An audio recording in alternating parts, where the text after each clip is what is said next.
ಮನೆ ಮುಂದೆ ನಿಂತಿದ್ದಂತಹ ಮಹಿಳೆ ಮೇಲೆ ಮೃಗೀಯವಾಗಿ ವರ್ತನೆಯನ್ನ ಮಾಡಲಾಗಿದೆ. ಕಾರಣ ಏನಪ್ಪಾ ಅಂತಂದ್ರೆ ಕೊಟ್ಟಂತಹ ಹಣ ಅದು ಮನೆಯನ್ನ ಲೀಸ್ ಮಾಡಿಕೊಂಡಿದ್ದಂತಹ ವಿಚಾರಕ್ಕೆ ಸಂಬಂಧಪಟ್ಟಂತೆ.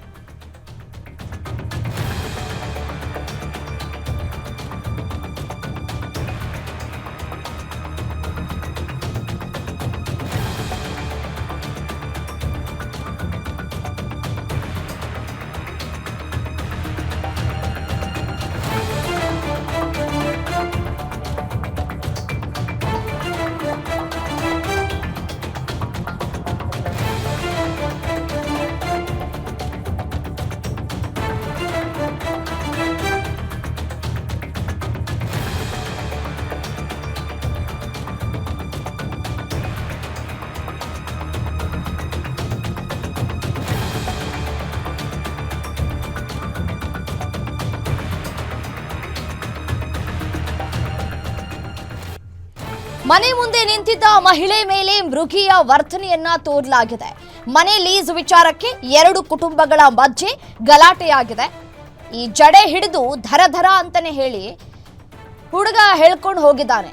ಯುವಕ ಮೂಡಿಗೆರೆ ತಾಲೂಕಿನ ಬಿಜುವಳ್ಳಿ ಗ್ರಾಮದಲ್ಲಿ ನಡೆದಿರುವಂತಹ ಘಟನೆ ಇದು. ನೋಡಿ, ದೃಶ್ಯಾವಳಿಗಳಲ್ಲಿ ಗಮನಿಸ್ತಾ ಇದ್ರಿ ಯಾವ ರೀತಿಯಾಗಿ ಮಹಿಳೆಯ ಜಡೆಯನ್ನ ಹಿಡಿದು ದರದರನೆ ಎಳ್ಕೊಂಡು ಹೋಗ್ತಾರೆ ಅಂತ ಹೇಳಿ. ಮನೆಯಲ್ಲಿ ಮೊದಲು ಭೋಗ್ಯಕ್ಕಿದ್ದಂತಹ ಸಬೀರಾ 8 ಲಕ್ಷ ಪಡೆದು ಮನೆಯನ್ನ ಲೀಸ್ಗೆ ಕೊಟ್ಟಿದ್ರಂತೆ ರತ್ನ ಅವರು. ಮನೆ ರಿಪೇರಿ ಮಾಡಿಸಿದ್ದೀನಿ, ಟೈಲ್ಸ್ ಹಾಕ್ಸಿದ್ದೀನಿ ಅಂತ ಖ್ಯಾತಿಯನ್ನ ತೆಗೆದಿದ್ದಾರೆ. ಮನೆ ಭೋಗ್ಯಕ್ಕೆ ಪಡೆದುಕೊಂಡು ಮತ್ತೊಬ್ಬರಿಗೆ ಬಾಡಿಗೆಯನ್ನ ಕೊಟ್ಟಿದ್ದಂತಹ ಸಬೀರಾ ಅಲ್ಲದೆ ಮನೆ ಬಿಟ್ಟಾಗ 18 ಲಕ್ಷ ಕೊಡಿ ಅಂತ ಹೇಳಿ ಕೇಳಿದ್ರಂತೆ ಸಬೀರಾ. ಇದೇ ವಿಚಾರಕ್ಕೆ ಮನೆ ಓನರ್ ರತ್ನ ಅವರ ಕಡೆಯಿಂದ ಸಬೀರಾ ಮೇಲೆ ಹಲ್ಲೆಯಾಗಿದೆ. ಮೂಡಿಗೆರೆ ಪೊಲೀಸ್ ಠಾಣಾ ವ್ಯಾಪ್ತಿಯಲ್ಲಿ ಈ ಕುರಿತು ಪ್ರಕರಣ ಕೂಡ ದಾಖಲಾಗಿದೆ. ನೋಡಿ, ಮೊದಲಿಗೆ ಮನೆಯನ್ನ ಲೀಸಿಗೆ ಹಾಕಿಸ್ಕೊಳ್ತಾರೆ.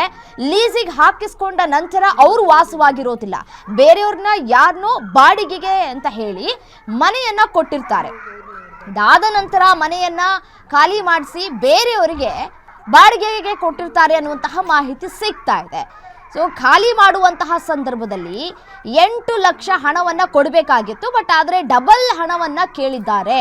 ಸೊ ಹಾಗಾಗಿ ಆ ಮಹಿಳೆಯ ಮೇಲೆ ಸಿಟ್ಟನ್ನು ಹೊರ ಹಾಕಿದ್ದಾರೆ ರತ್ನ ಕಡೆಯವರು ಅನ್ನುವಂತಹ ಮಾಹಿತಿ ಸಿಗ್ತಾ ಇದೆ. ಮನೆ ಬಿಡುವಂತಹ ಸಂದರ್ಭದಲ್ಲಿ 18 ಲಕ್ಷ ಕೊಡಿ ಅಂತ ಹೇಳಿ ಎಲ್ಲಿಂದೆಲ್ಲಿಗೆ ಇವ್ರು ಕ್ಯಾಲ್ಕುಲೇಟ್ ಮಾಡ್ತಾ ಇದ್ದಾರೆ ಅನ್ನೋದು ಗೊತ್ತಾಗ್ತಾ ಇಲ್ಲ. 8 ಲಕ್ಷ ಹಣವನ್ನ ಕೊಟ್ಟಿದ್ರಂತೆ. 8 ಲಕ್ಷ ಹಣ ಕೊಟ್ಟಿದ್ರೆ ಮನೆ ರಿಪೇರಿ ಅವರು ಮನೇಲಿ ಇದ್ದಂತಹ ಸಂದರ್ಭದಲ್ಲಿ ಏನಾದರೂ ಸಮಸ್ಯೆ ಆಗಿದ್ರೆ, ಟೇಲ್ಸ್ ಏನಾದರೂ ಒಡೆದು ಹಾಕಿದ್ರೆ ಅದಕ್ಕೆ ಹಣ ಹಿಡಿದುಕೊಳ್ಳೋದನ್ನ ನಾವು ಗಮನಿಸಿದ್ದೇವೆ. ಬಟ್ ಆದರೆ 18 ಲಕ್ಷ ಕೊಡಿ ಅನ್ನೋದು ಯಾವ ನ್ಯಾಯ? ಮತ್ತೆ ಕೂತು ಈ ಒಂದು ಸಮಸ್ಯೆಯನ್ನ ಬಗೆಹರಿಸ್ಕೊಳ್ಬಹುದಾಗಿತ್ತು, ಆದರೆ ಅದಿಲ್ಲ, ಆಗಿಲ್ಲ.